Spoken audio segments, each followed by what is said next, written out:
Well, let me address the first part of your question. Was I shocked?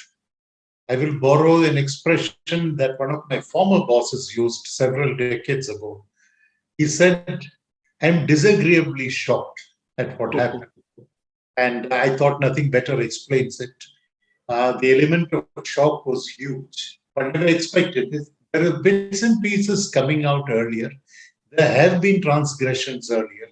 But something of this kind, and just get back to what the origin of this is. SEBI was looking at co-location scam.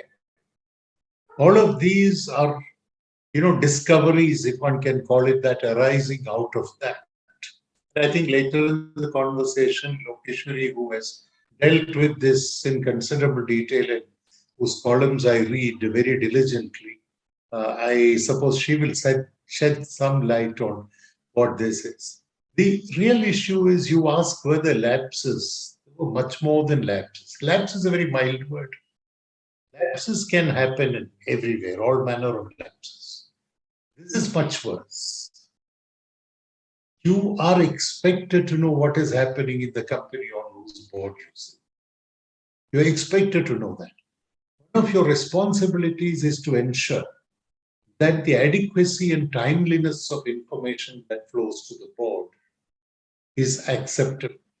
If no information flows to the board, if much less than what you need for decision making flows to the board, clearly you are a board with suboptimal performance.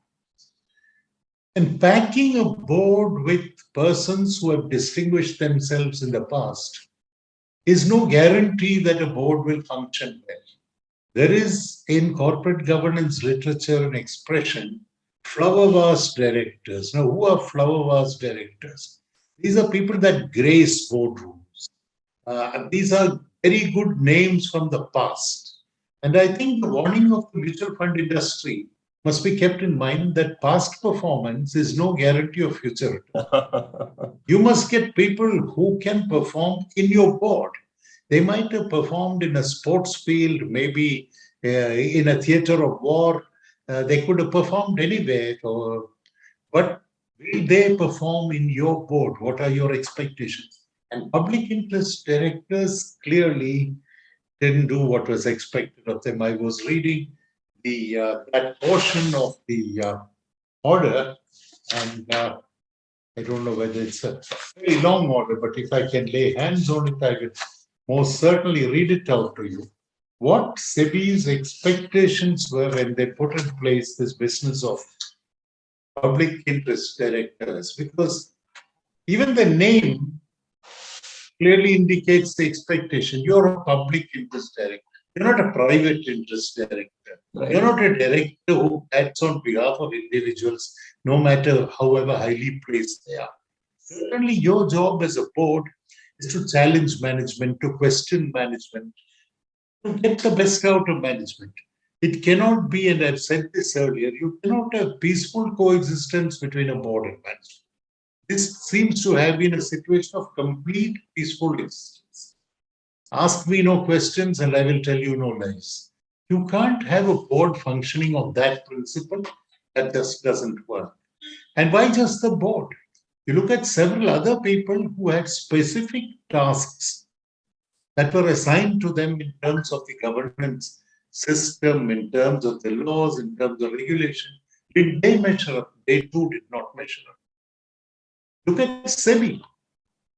It sends letters to a regulated entity. Nothing comes. You send reminders. Nothing comes. It's almost as if you are pleading for information. And this board, which ought to have kept itself informed of what SEBI was asking, should have ensured that the information went to SEBI. It didn't happen. So there are multiple failures in a 1-hour program. I don't know how many of these you're going to touch, but let me make one summary observation.